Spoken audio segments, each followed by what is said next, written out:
Hello Netrunner fans and welcome to my review of the Liberated Mind. This is the 5th data pack in the Mumbad cycle. As is the custom, we're going to be looking at the runner cards in the first part of this video.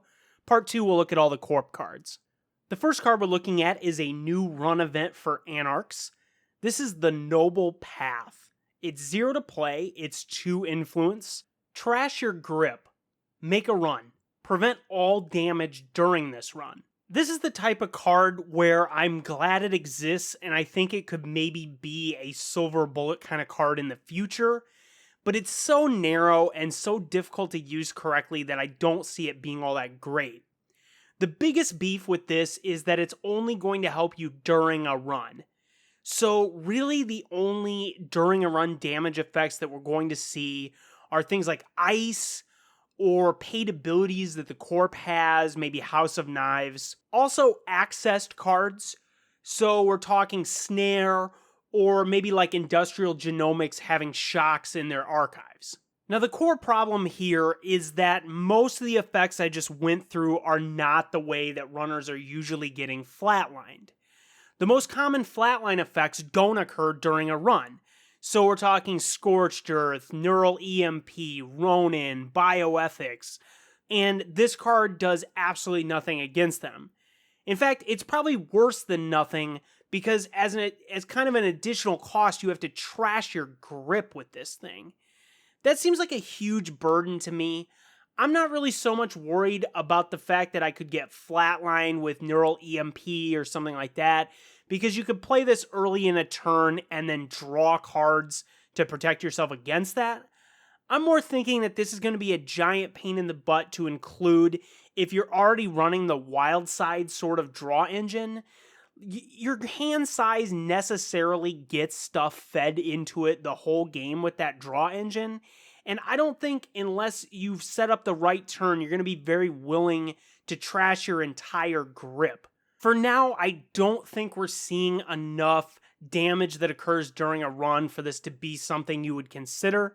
But this is a card that really should exist in the game. I like this entering the card pool.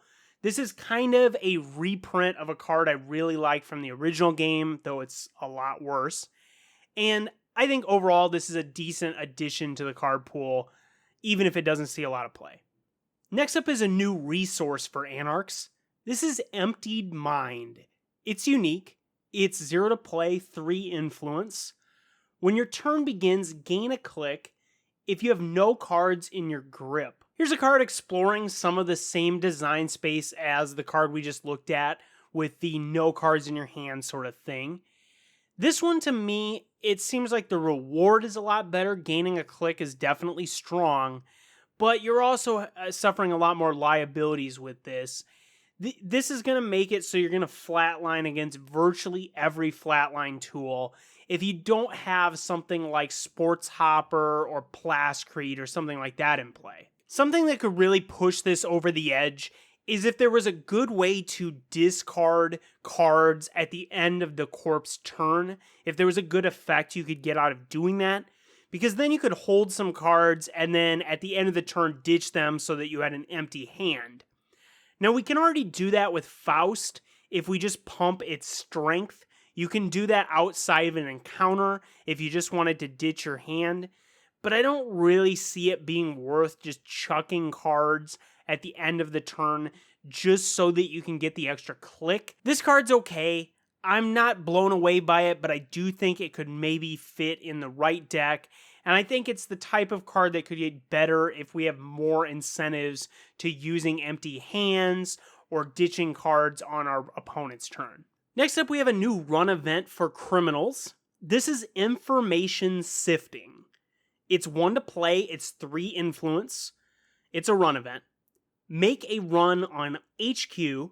If successful, instead of accessing cards, the Corp separates all cards in HQ into 2 face-down piles. Access all of the cards in one of the piles. You cannot access any cards in the other pile this run. I absolutely love the idea of 2-pile thing. Ever since Fact or Fiction in Magic the Gathering, I've loved that mechanic. Now, Fact or Fiction had a bunch of problems I don't want to get into here, But I think in general, the concept of a player making 2 piles and then the other player gets to pick, that's just an absolutely great mechanic. And I think it really fits well in Netrunner. It plays into the interplay between the 2 players in a way that we don't normally see. It's kind of analogous in some ways to the Psy game, which I also like to some extent. Now, the big thing here is that the Corp is going to get to pick the composition of the face down piles. So let's say they have 2 agendas. Do they want to split them up into 2 piles? That guarantees that you're only going to get at most 1. Or, alternatively, they could put a 2-card pile with 2 agendas, hoping that you'll take the pile with more cards, the 3-card pile. Now, what if they do a 4-and-1 split?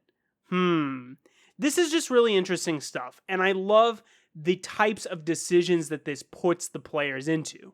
Now, the big issue with this card, in terms of it being really strong as a tournament staple, is that it's up against legwork. And in a vast majority of situations, I think legwork is going to be better. Let's say that the Corp has 1 agenda in a 5-card hand. Legwork's going to give you a 60% chance at pulling that, right? Like you're going to have 3 out of 5, 60%. In that same situation, if you play information sifting, you're going to only have a 50% chance, since the Corp's going to put the agenda in 1 of 2 piles and you're going to get to pick one of those 2. And of course, information sifting only gets worse if they have fewer than 5 cards, since you get the static 3 accesses on legwork, whereas information sifting scales based on how many cards they have. So I think in a vast majority of conventional situations, legwork is going to be better than this in all respects, other than legwork costs 2 credits instead of 1. Now that said, it's not particularly difficult to come up with situations where information sifting is better. Let's say we're playing against a cerebral imaging deck. That deck's going to have a huge hand at some point in the game, 10, maybe 20 cards, and information sifting is going to give us way more accesses against a big hand.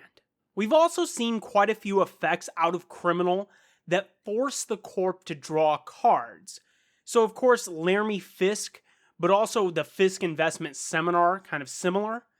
These types of effects could make including information sifting a little more permissible. This design is great, and this is exactly the sort of thing I want to see more of in the game. It's got this interesting sort of sub-game element to it, but it's also very game context driven, which I really, really like. Overall, I think this is an absolutely fantastic design, and even if it doesn't see a lot of play, I think it serves an interesting role in the card pool. Next up, we have a run event for Shaper. This is Out of the Ashes. It's 1 to play, it's 2 influence. Make a run. When your turn begins, if Out of the Ashes is in your heap, you may remove it from the game to make a run. And then it's limit 6 per deck. We've seen a lot of effects out of Shaper that let you mess around with clicks, getting extra clicks and things like that. This is definitely that type of effect. It's kind of useless if you draw it, because all it does is cost 1 to make a run. But that's going to put it in your heap, so you can use it later to get a clickless run. Now you do have to use it at the beginning of your turn, so that's going to limit some of the setup that you could do for the run. But the fact that you could stack several of these, I think, has the most potential.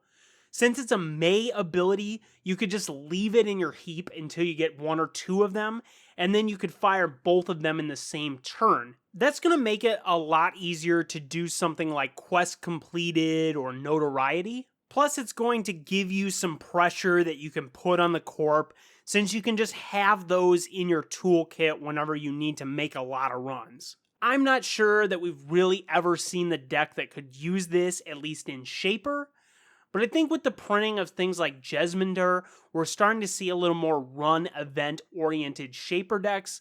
So I think if we could find a Shaper deck that wanted to make a whole ton of runs, or had like the ultimate Alpha Strike sort of turn where it wanted to make a whole ton of runs, maybe this card could see play.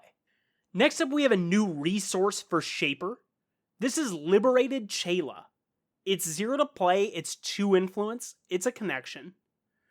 5 clicks, forfeit an agenda, add Liberated Shayla to your score area as an agenda worth 2 points. The Corp may forfeit an agenda to prevent this. If he or she does, remove Liberated Shayla from the game. I think I'm willing to say this is the most Timmy Power Gamer card on the runner side of the game. Now, this card has some serious issues. Now, the cost, I think, is the most obvious one. To activate this thing, you got to spend 5 clicks, and you have to forfeit an agenda. Now, the latter of those two things is maybe not so hard.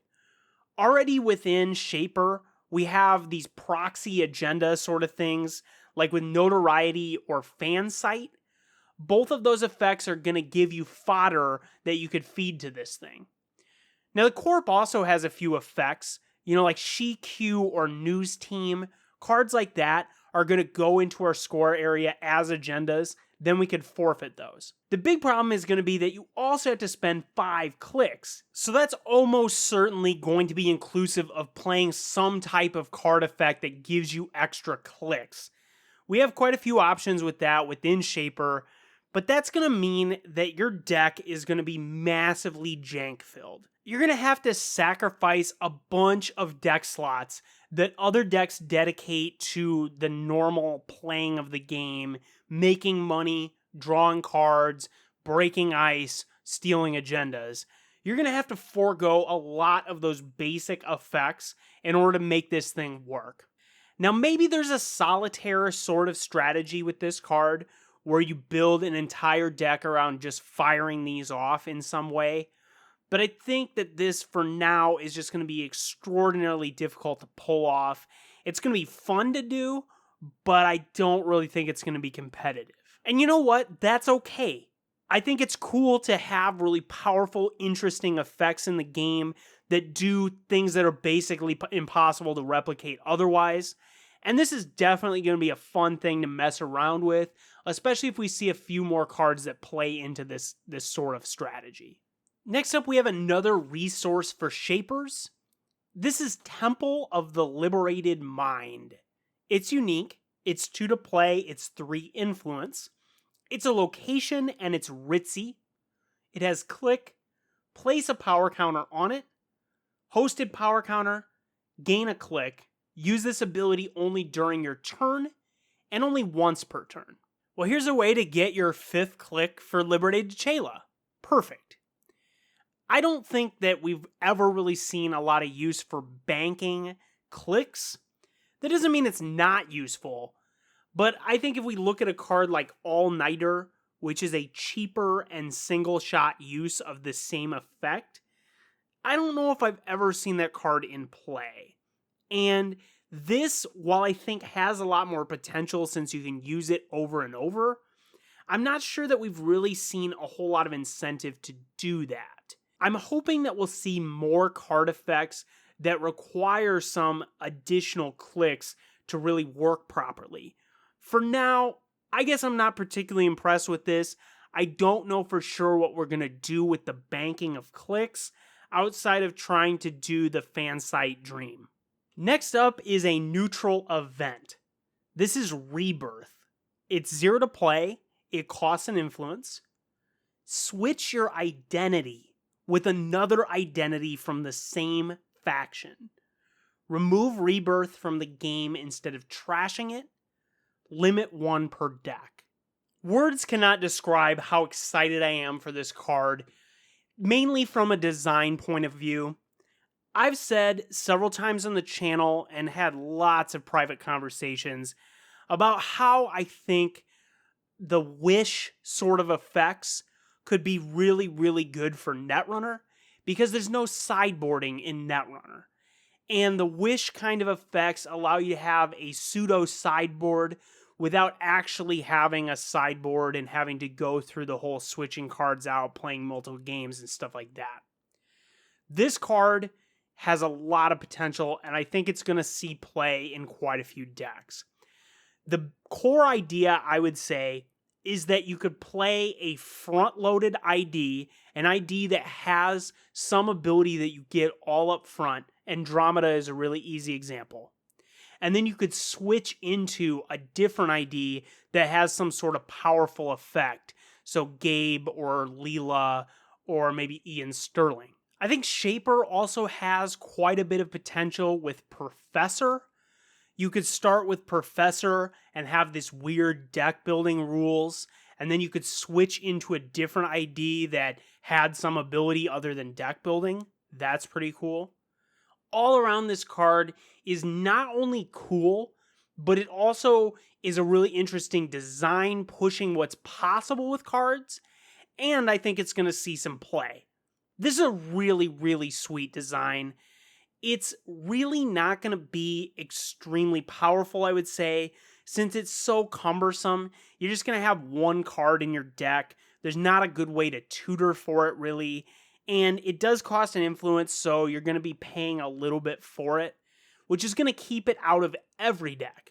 But the decks like Andromeda that have some sort of front-loaded benefit, I think are really, really heavily going to consider this. And I think that it could potentially bring some of the lesser used IDs to play, which I'm all in favor for. Next up, we have another neutral card. This is GuruDavinder. It's unique, it's one to play, and it's one influence. It's a connection. Prevent all net and meat damage. Whenever this prevents at least one net or meat damage, trash him unless you pay 4 credits. Here's the latest in the damage prevention sort of effects. And this one's not too bad if you're getting damage mainly in large chunks. So this isn't bad against Scorched Earth, but it'd be pretty terrible against a 1,000 Cuts style deck where they're zapping you with a bunch of different instances of damage. The thing that really holds this back for me is the 1 influence cost. It could maybe make sense in a deck that has like Hostage to tutor up connections or has some other connection effects. But I think that 1 influence cost is really going to keep it out of decks if you're just looking for a hoser against damage.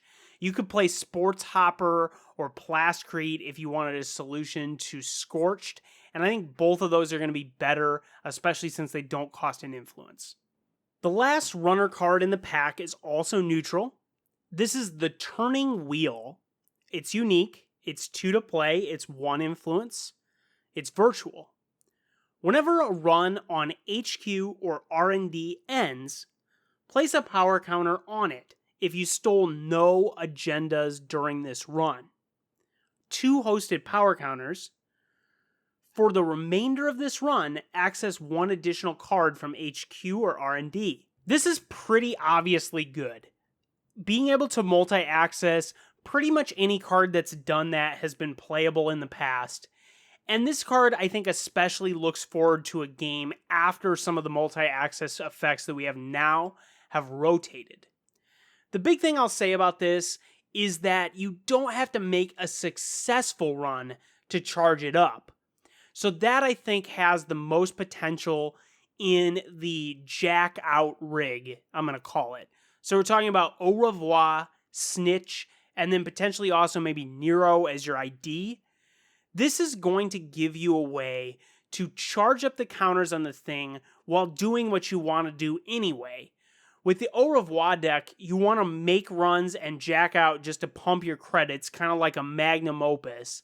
But this is going to give you a way to charge up this as well. Another thing you can stack on that is going to make that sort of strategy a lot more powerful. Beyond that deck, I think this maybe could see some play, just because it's a nice multi-access effect for pretty low influence. In the past, I think criminals have had to spend an incredible amount of influence to get multi-access on R&D. This is going to be a pretty cheap way to do it if you're just looking for a little extra boost. I like this card a lot. I don't think it's incredibly great. I don't think it's going to see play over medium or something like that. But it could maybe be a supplement to a card like that, or it could just be another alternative for your multi-access effects. And I think the game could really use that type of thing. That's going to do it for part 1 of my Liberated Mind review.